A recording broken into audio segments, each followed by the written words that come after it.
Well, hello, and welcome to the Lockhart Radio Podcast. I am your host, Felicia Lockhart, and today we are asking the questions: why are Christians angry at the Olympics?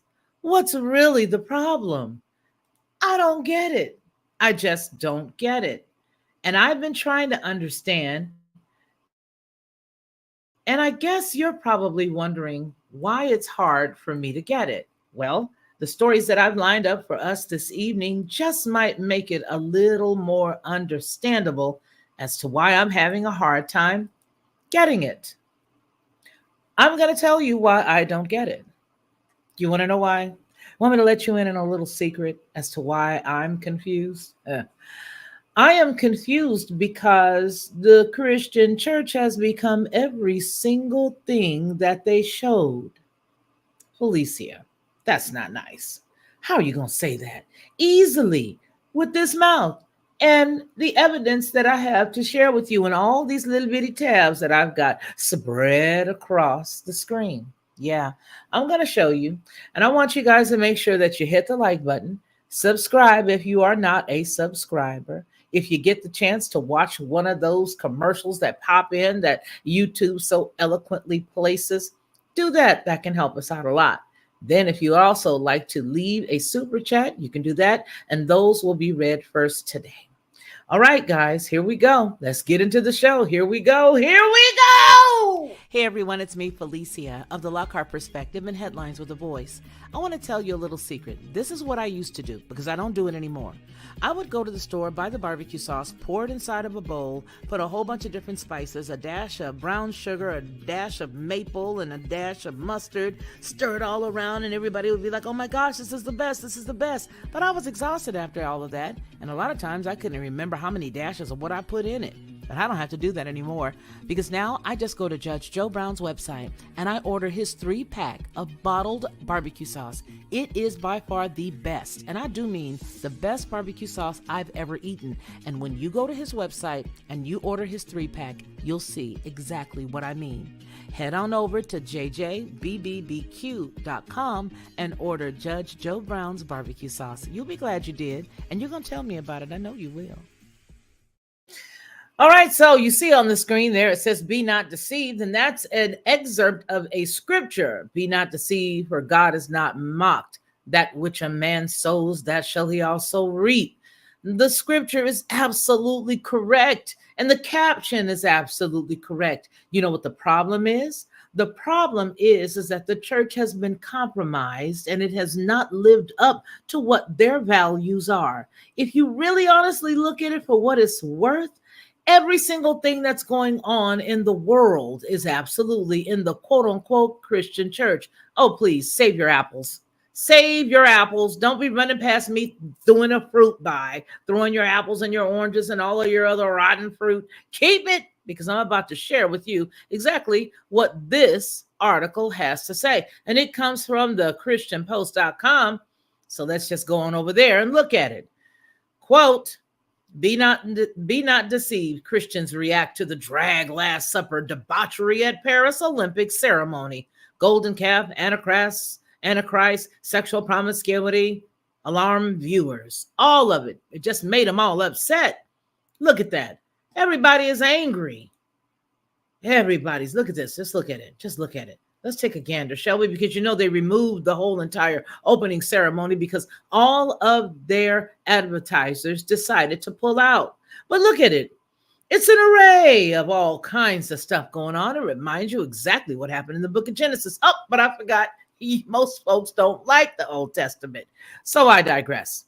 Christians expressed offense at the debauchery celebrated during the opening ceremony of the Olympic Games in Paris that showed a menage a trois and a depiction of the Last Supper with drag queens as Jesus's disciples, among other symbols that rankled the viewers.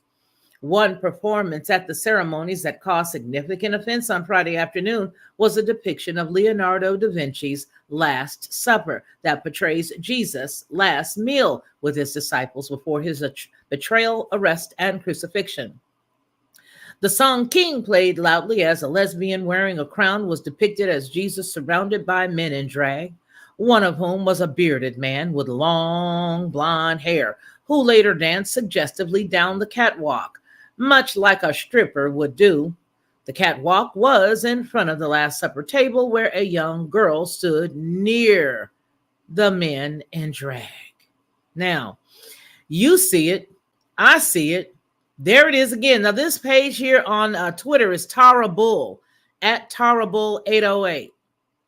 It says people are calling for the Olympics to be boycotted over their opening ceremonies. What do you think? And then it shows it, and there's a juxtaposition with the Last Supper, all of the above. The offensive parody of the Last Supper, Mark 14:17 through 26, featured drag queens and other actors who stood in poses inverted from the Da Vinci painting. And it was set on a bridge over the Seine River that overlooks the Eiffel Tower, whatever. In response to the display that some social commentators described as blasphemous and satanic, Harrison Butker, a kicker for the Kansas City Chiefs, shared the Bible verse from Galatians 6 through 7:8 in a post on X. Be not deceived, God is not mocked. For what a man sows, that shall he also reap. For he that soweth in the flesh shall reap also in the flesh corruption. But he that soweth in the spirit of the spirit shall reap everlasting life. Abby Johnson, host of the Politely Rude podcast and the former Planned Parenthood clinic director turned women's advocate, also rebuked the depiction of Jesus and his disciples, writing on X, quote, "It's crazy how they openly degrade and mock our beliefs, then call us intolerant." Well, she's absolutely right in what she has to say. As a matter of fact, everybody is absolutely right in what they have to say. With that said, I'm right too, because what I want to share with you is the following stories that tell us exactly how we got here. When we were Christians, all of us who were at one time and may still be Christians, okay, we aligned ourselves to everything that Catholic Rome had to offer. Every single thing. The only problem was somewhere along the line, we sort of got butted and sort of kicked up into a different timeline. Well, the timeline that I remember was me cooking breakfast and supper at the exact same time while I got my 4 children ready for church. My husband was in the shower. I was cooking the food. I was getting the kids ready, and I had supper on at the same time. We'd go to Sunday school, then we go to 11 o'clock service, come back home, eat the dinner, and then we change our clothes and go back to service at 3 o'clock and stay there until the wee hours of the night. The kids would be stretched out all across the stretcher, the back seat, all the way in the back seat of the church, the back pews. They'd be stretched out. Then on Tuesday, we do it all over again. Wednesday, we'd have Bible study, do it all over again. Thursday, when I had choir practice, you guessed it, we did it all over again. But those were different times. These types of things that I'm about to share with you would shock the socks off of everyone if it were back in the 80s and back in the 90s. Although these things were the slow rumbling embers going on at that time, it wasn't not nearly what we see now.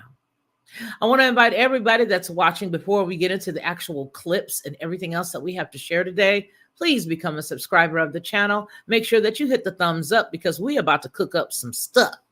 And while we cooking, I want to make sure everybody is able to make a comment. So let's go on ahead and customize this right quick so that everybody has something to say. First, it was just for you guys that were already subscribed, but we've been on a little bit, so we'll go ahead and change that for you. So what I want you guys to know is there is a rumbling within the pastors and the ministers and all that stuff. I remember we were not allowed to minister if we were going through anything, even if we were going through a divorce and it wasn't our fault.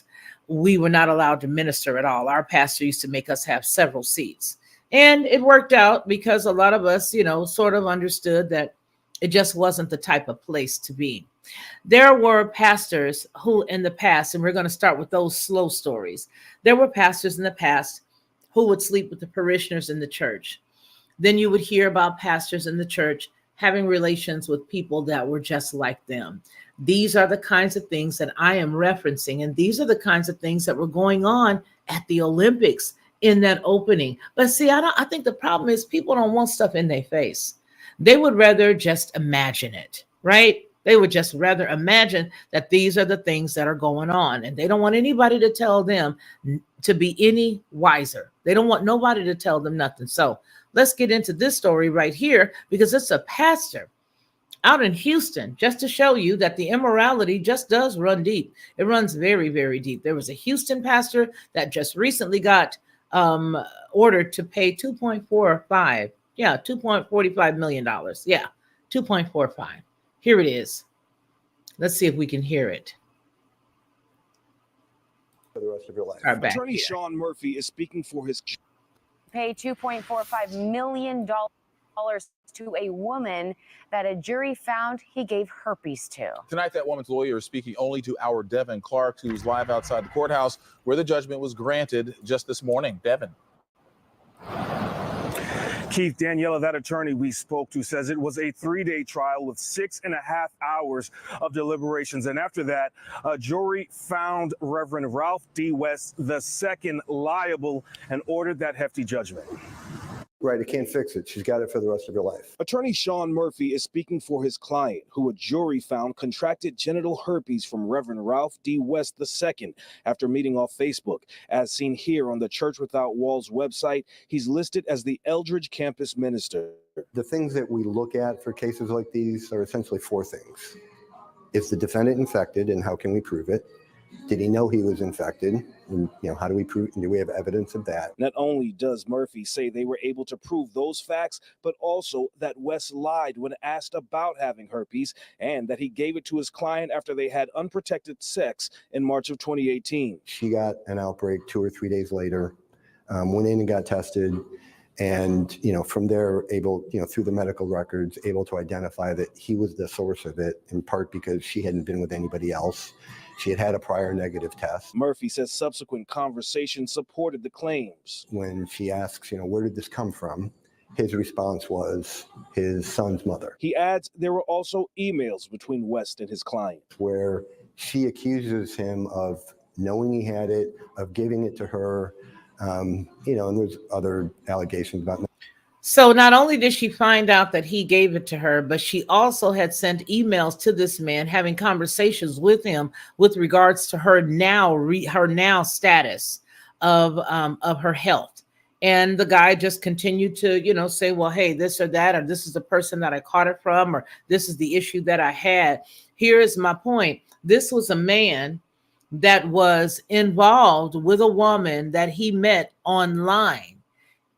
There's another article that's out here. I'm not sure that we can use it, and so I'm not even going to try it. What I'll tell you to do is look this case up a little bit, and you'll find her interview. All you got to do is put in the Houston pastor that ends up having to pay this $2.45 million, right? And her name will pop up. It's a Fox article that she has, but it's a Fox 26, I think. What she's doing is she is describing how she met him, how he went inside of her DM and he started talking to her. And she said they talked for about a month before they decided to take it to the next step. And then one thing led to another. And she found out that she was positive after they were intimate. Now, according to her, they dated for about a couple of years, right? And so I guess she was feeling like, well, he must be somebody trustworthy because he's still dealing with me after 2 years. Here's the bad part, dear. He's an active pastor on an active role, and you are not seen by anybody around him. So that should tell you what he thinks of you. And then the fact that, as you'll see, he later discloses or didn't deny in the interviews or in the emails what had happened between her and him. He didn't deny it. So that's the reason why he got to pay the money. But this is the church. My question is, why are Christians angry at the Olympics? The mirror must not be treating you too good. Not caring about me, that kind of thing. The response, Murphy says, was telling. He never once denied that he had it or that he knew he had it. West declined to comment. Murphy says his client does feel a sense of relief and vindication, but aside from that $2.45 million she was granted, she hopes that this story sends a clear message to anyone who knowingly puts their partner at risk for STDs. Reporting live outside of the Harris County Civil Courthouse, Devin Clark, KPRC 2 News. All right, See, the bad part about it is that we're actually putting it in the sense of just, you should let your partner know. Not, hey, wait a minute. If you're supposed to be following the Bible, why wouldn't you make this woman a wife? Why do you have herpes in the first place? If you are supposed to be a man of God, why are you running around with that? Your last wife gave it to you, or you gave it to, however it happened. A gentleman would be a gentleman and say, you know what, I'm not going to be with anybody until I get this under control. And I'm not going to be with anybody until I'm married. And I'm not going to be with anybody without disclosing to them that this is what I have prior to getting in, physically engaged with them. But that's a regular cat. Doesn't the man of God, doesn't Reverend Porkchop, doesn't he have to have a higher set of standards? I don't know. I'm just asking. I'm just here to ask the questions. Let's take a gander at this cat, shall we? Yeah, we shall. Let's take a look at him. Let's take a look at him. Here he is, right here. Here he is. I'm just trying to understand how come, why for the Christians are angry. Here he is, Reverend Ralph D. West II. Reverend Douglas West II. Reverend Douglas West II is a native of Houston, Texas. He graduated from Morehouse College in Atlanta, Georgia, and George W. Truett Theological Seminary of Baylor University with a master's in theological studies. At each of these distinguished institutions, he was able to do in-depth study in the areas of apologetics, Black liberation, liberation, and theology, as well as leadership. Ralph has a passion for preaching and teaching the word of God, a heart for God's people. He is a campus minister at the Church Without Walls, where his father, Ralph D. West, is the pastor founder. Reverend West gives leadership to the Eldridge campus and serves as chair of the advisory team for the IC3 Church Growth and Development Center. Ralph II is a member of the Alpha Phi Alpha fraternity and the proud father of Ralph D. West III. All right, so there's that. I don't know. I don't know. I try my best just to sort of, like laugh it off. But to be honest with you, from a person who's, come from a ministry family, a person who's obviously gone to Bible college, obviously have, doctorate of divinity and all, it just makes me upset. It makes me upset because even though we've learned and gotten more information and more knowledge and taken the Bible and used several other lost books of the Bible, the existing books of the Bible that tells you more than you would ever think if you just stopped and studied for a second. The Bible that you have, you don't need any other books if you just take the Bible that you have and just study that and study it correctly. So for a person like myself who has been in ministry majority of my life, I'm not perfect. I don't want y'all sitting up and telling me, I ain't perfect by no stretch of the imagination. I'm a real down-to-earth person who gets it. But this right here, I don't get. I don't get it. And I don't get it because I was made to understand that when you are not right, you sit down. Ain't nothing wrong with going through some struggles. Ain't nothing wrong with it, but you don't stay in leadership while you're going through struggles. You don't. I'm going to say this, and those out there that may be watching the replay or even watching right now, if you understand, you understand. One of the things that really help you while you are in ministry and you are going through some really bad times, if you are a psalmist like myself, or if you're a musician, is being able to get our gift out. Because as we're singing those healing words, as we're singing up praises to Yah, as we're going out and we're going forward and we're just like Judah going in first before everything else comes behind us, you feel that spirit of liberation. You feel all of the chains and everything that you put on yourself because of your deeds falling off. And then the stuff that others have done to you where you are under their control, you feel it. And it feels great to know that all you got to do is lift up your voice and there he is. But here's the problem. There are a lot of individuals who are in the churches right now that do not feel any shame about walking their life out that way and still calling themselves a Christian or still aligning themselves with the quote unquote word or the quote unquote Bible. Here's what I say. Align yourself up with what you believe and then rock that. But don't call it the Bible. Don't call it, Genesis, Exodus, Leviticus, Numbers, Deuteronomy, and all of that. Don't call it the book. Call it what you want to call it. The train wreck happens when you decide to align yourself with the book that even sinners want to get close to. And see, the one thing you can't do, you can't fool none of them, baby. Because one thing about a sinner, a person who's rocking their life, okay, and they are seriously out there gangbanging, out there doing all kinds of stuff, those individuals don't have any problem at all telling a pastor or somebody that they can smell their BS, that they can see it. Yeah, that part. That part. We'll be right back after these messages. Hey everyone, it's me, Felicia, of the Lockhart Perspective and Headlines with a Voice. I want to tell you a little secret. This is what I used to do because I don't do it anymore. I would go to the store, buy the barbecue sauce, pour it inside of a bowl, put a whole bunch of different spices, a dash of brown sugar, a dash of maple, and a dash of mustard, stir it all around, and everybody would be like, oh my gosh, this is the best, this is the best. But I was exhausted after all of that, and a lot of times I couldn't remember how many dashes of what I put in it. But I don't have to do that anymore because now I just go to Judge Joe Brown's website and I order his 3-pack of bottled barbecue sauce. It is by far the best, and I do mean the best barbecue sauce I've ever eaten. And when you go to his website and you order his 3-pack, you'll see exactly what I mean. Head on over to jjbbbq.com and order Judge Joe Brown's barbecue sauce. You'll be glad you did, and you're going to tell me about it. I know you will. Lockhart Perspective.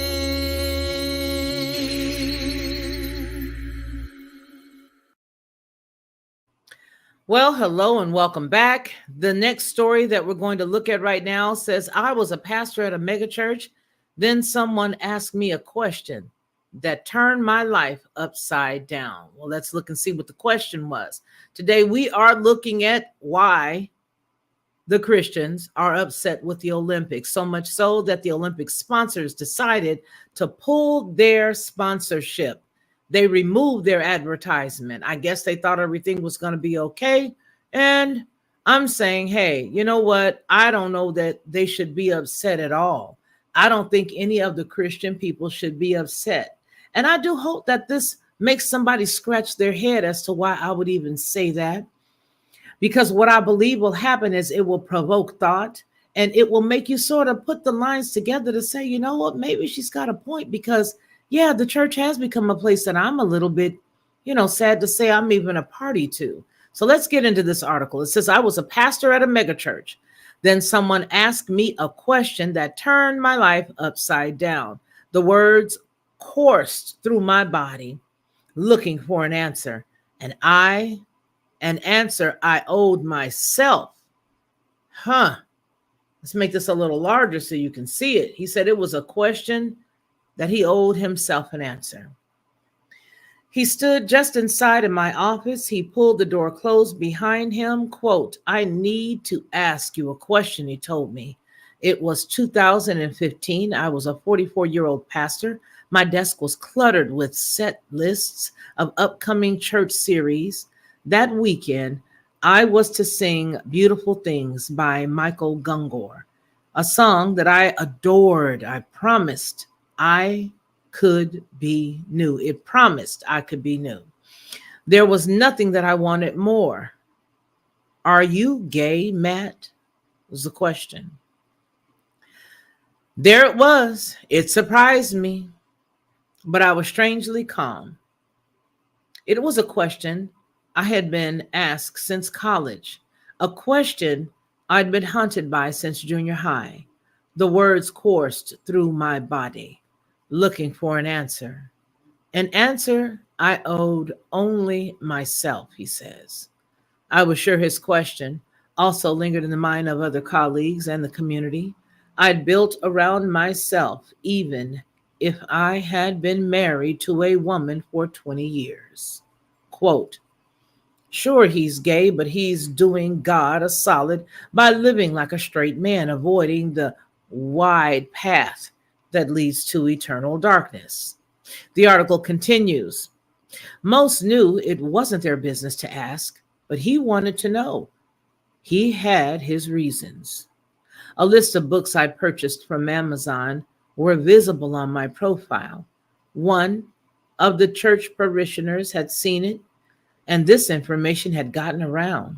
The particular book in question was about sexual orientation. It was searching for answers, even though answers weren't what I needed. Even though answers weren't what I needed. Freedom, he says, was what I needed. Quote, are you? He asked again. He didn't seem angry. He seemed uncomfortable, and rightly so. But I wasn't. I was born into the church. Like it was my effing birthright, he says. I was used to judgment in churches like mine were renowned for it. I'd never seen him look unsure of himself. This was a good leader, decisive and strong. He'd always treated me well. I wondered if he paused outside my office before entering. I wondered how long it had taken him to find the courage to ask the question we both could end my career as a pastor. It felt like someone had put him up to it, even if he believed that someone was God. Quote, I have never cheated on her, not ever, I finally said. I didn't answer his question, but I did tell the truth. There was cheap tension between us, something neither of us was being compensated for. If I could go back in time, I'd look him directly in the eye and I'd say, yeah, I'm gay. So effing what? Less than 6 months later, he says, I would be gone from that church, not because I was gay, but because I'd been publicly calling attention to our collective lack of love, care, and support for the LGBTQ community, he says. As a spiritual community, we needed to do better. Years earlier, while working at a different church as a young minister, I joined AVOL, AIDS Volunteers of Lexington, serving as a caregiver for queer individuals with HIV and AIDS. Initially, I questioned my board members who wanted to know if I had ulterior motives of saving someone's soul. I told them I didn't. After that, they passed me through, and I met Philip. I did Philip's laundry, took him to the doctor appointments, and attended his very gay birthday party with my 6-month-old baby girl. You letting that sit in? Because I'm letting it sit in. Just let that sit there. Just park it there for just a second. The pastor had a daughter, and she was 6 months old. He took the baby with him. I tried to get our church involved in the upcoming annual AIDS Walk, a tangible way to put our message of love, hope, and service to work. I posted a sign-up sheet in our church lobby. Unfortunately, though, not surprising, no one from our church showed up for the event. 16 years later, I'd grown weary of the church's reticence and downright opposition, including the LGBTQ people and spiritual communities. So I began having conversations mostly behind closed doors, and over time was seen as a sympathizer. April of 2015, I wrote and published an essay about Caitlyn Jenner encouraging Christian people to embrace our transgender brothers and sisters by listening to their stories.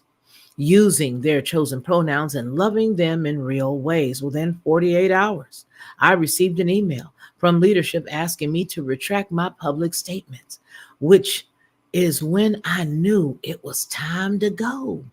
He said, I got to go. Our church welcomed 8,000 people each weekend. It was a megachurch. Each weekend, I stood before a massive crowd singing my guts out about the love of God. But I knew if I stayed, I'd never be able to sing over my queer family or safely invite them into that space. I couldn't do it anymore, he says. I wasn't thrown out. He writes, instead, I was told they wouldn't tolerate my public saying things about welcoming queer people. But it was too late. Something had changed in me. I couldn't make that promise. So I resigned. I imagine leadership was relieved. He walked away, but he wasn't fired. This was the story. This was how we shared it with the congregation. It never got ugly during that time of transition. I would never have done that, and neither would they. Instead, we walked quietly away from each other. My question is, why are Christians mad at the Olympics?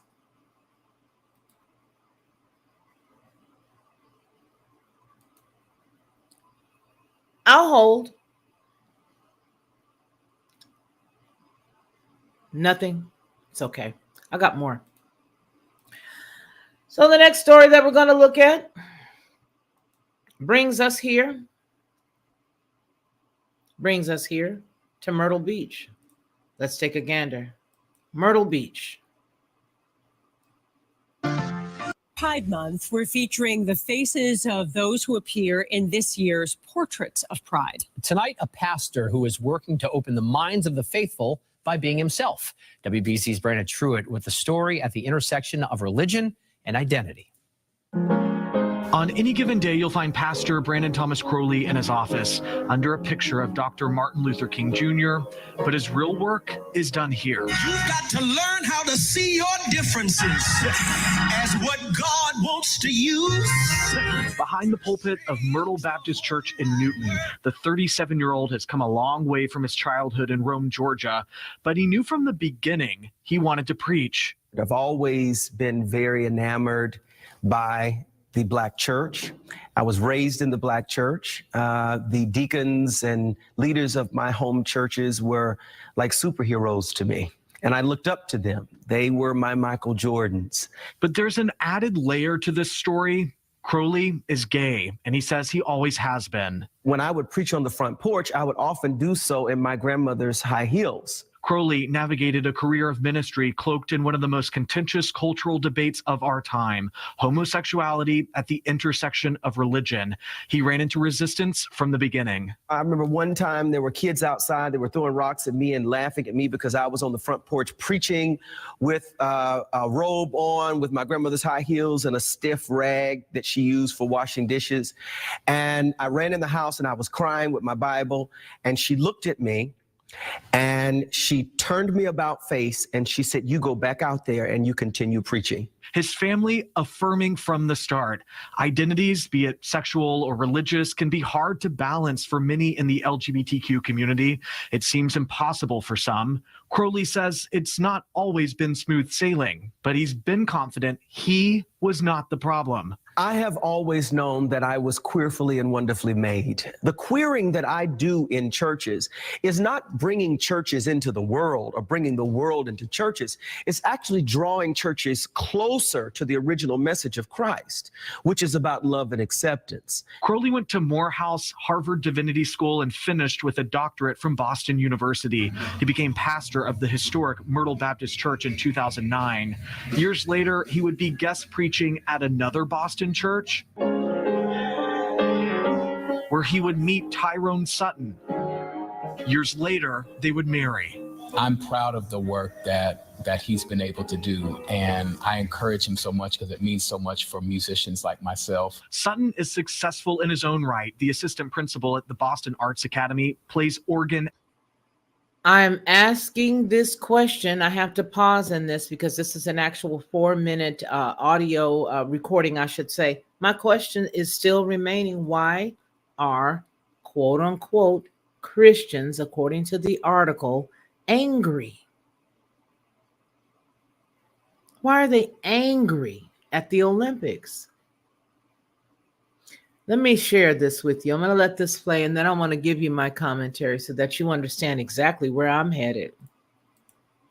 At a different church. The soundscapes in our home are me upstairs preparing for sermons and rehearsing my sermons out loud. And I'm down on the piano, just playing the tracks that I'm getting ready for Sunday morning. Sutton was raised in Alabama, just an hour from where Crowley grew up in Georgia, and he knows the struggle of coming up gay in church. And we have many times had to sit through so often and listen to homophobic sermons, homophobic messages in the church while still sitting there and have to play behind contributing to the process. And when you love doing what you do and you feel like you can't do it unless you hide, that it does something to you over time. It really messes with you over time. Their goal in sharing their story to inspire others to be more themselves. Crowley, with a lesson from his grandmother, he still carries with him today. She would say to me all the time, baby, don't ever allow people to make you think there's something wrong with you. There's something wrong with them. What a little love, grace, and acceptance can do. In Newton, Brandon Truitt, WBZ News. Wow. All righty. I don't want to hear anything else she has to say, but I do want to take it to another one. We're going to take, we're going to look at another story. We have to hold on just a moment. We got to, because this is so, it's actually elementary. What I'm sharing right now is it's actually just black and white. It's black and white. Complicit is what the church has been. For those who believe in the word and those who really do truly and honestly follow the word, when you heard a little rumble in your local church, you didn't put them out. When you heard a little rumble in your local church, you didn't question it. When you heard a little rumble in your local church, you didn't make any comments about it at all. You thought that you'd be judging if you did what the word says, did what the Bible says. Now, you got a lot to deal with. We'll be right back. Lockhart Perspective.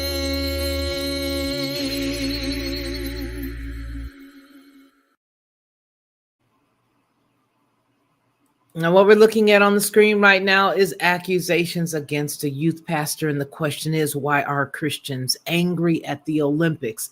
When these types of stories are what is prevalent right now in the public eye. These are the stories that the public sees. These are those things. These are accusations against a youth pastor out in Blount County. And you see what he did. We'll go on ahead and just watch the article. Back to that breaking news tonight. Disturbing allegations out of Blount County involving this youth minister accused of sexually abusing a 13-year-old girl. At least one of those alleged incidents happening in a church. Your breaking news reporter, Taylor Pollock, is live tonight from the First Alert Desk with what we also are learning about these allegations.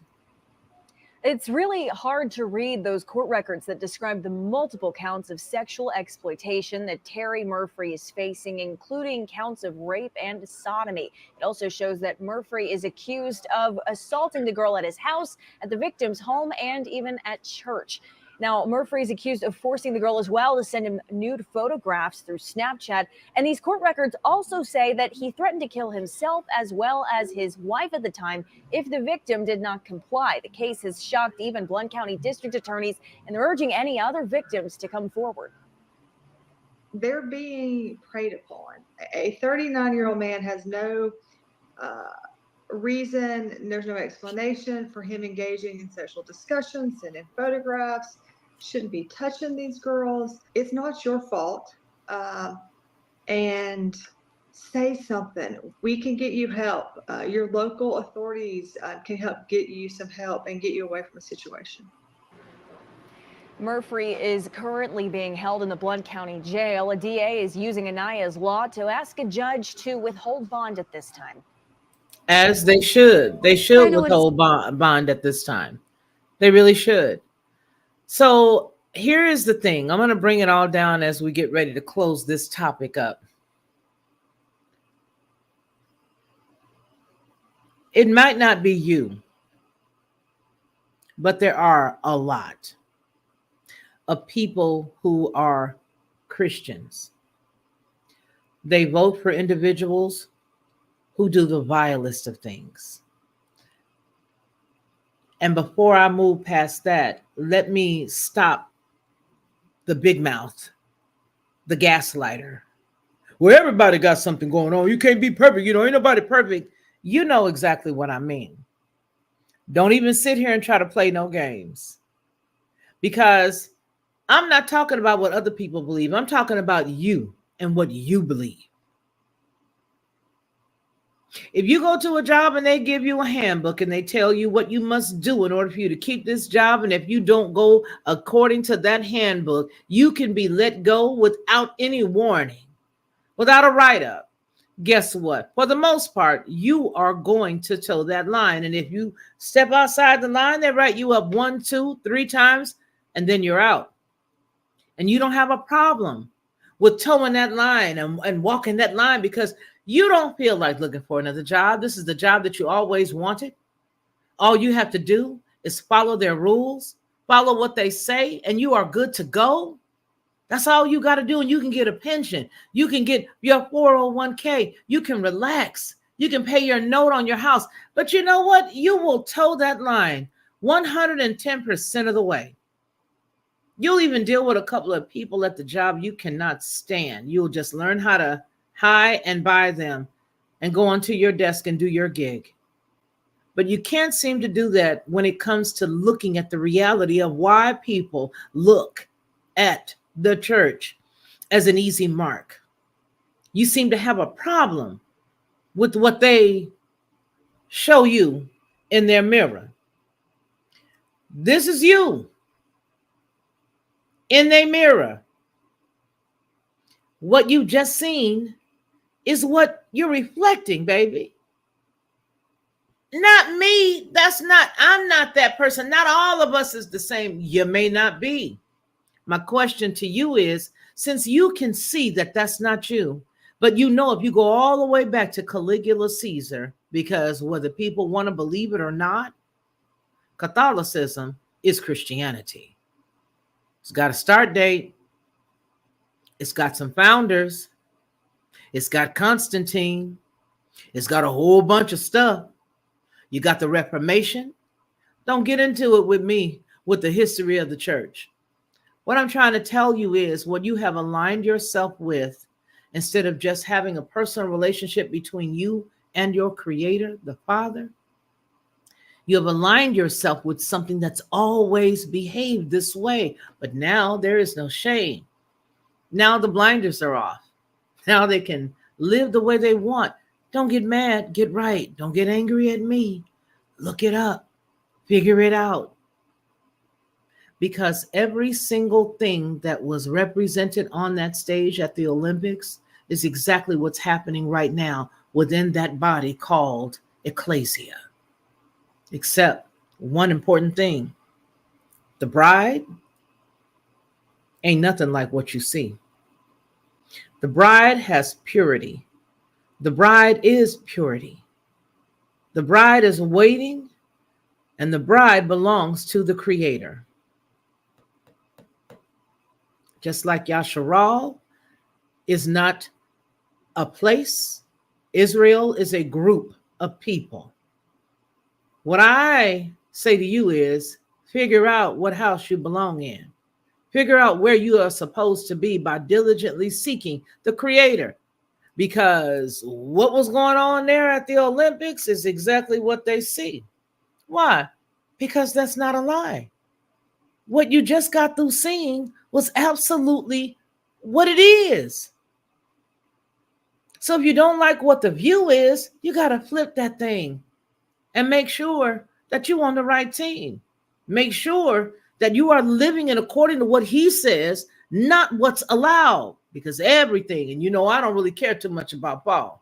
And I got my reasons and I got my studies on that.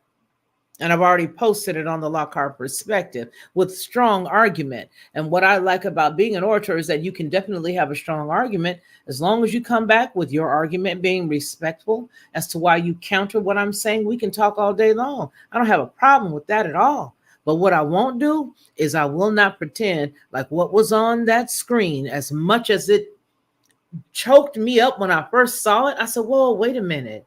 These are the same people that are running around in droves, spending millions of dollars. My Black sisters and brothers spending millions of dollars given to somebody who is the czar for abortions.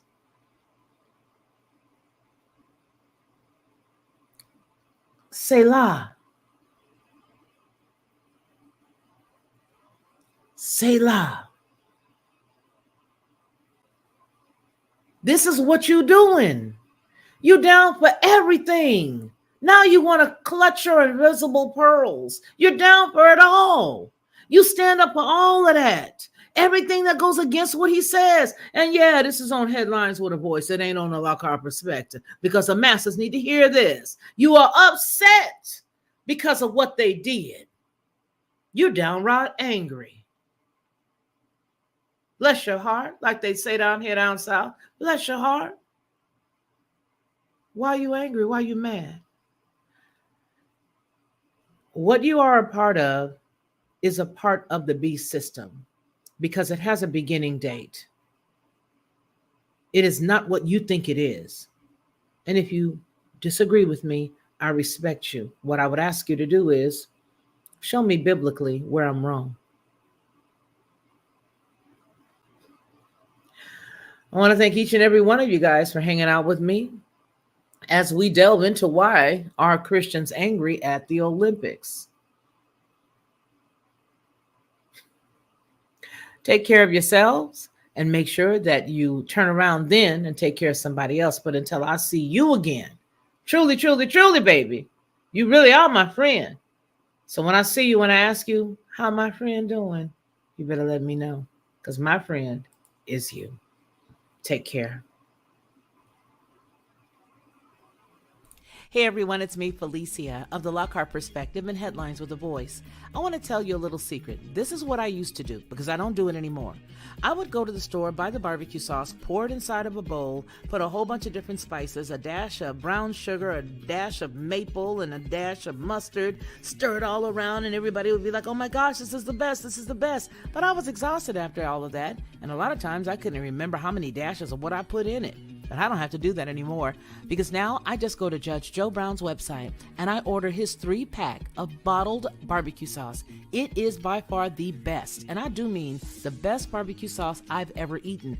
And when you go to his website and you order his 3-pack, you'll see exactly what I mean. Head on over to jjbbbbq.com and order Judge Joe Brown's barbecue sauce. You'll be glad you did, and you're going to tell me about it. I know you will.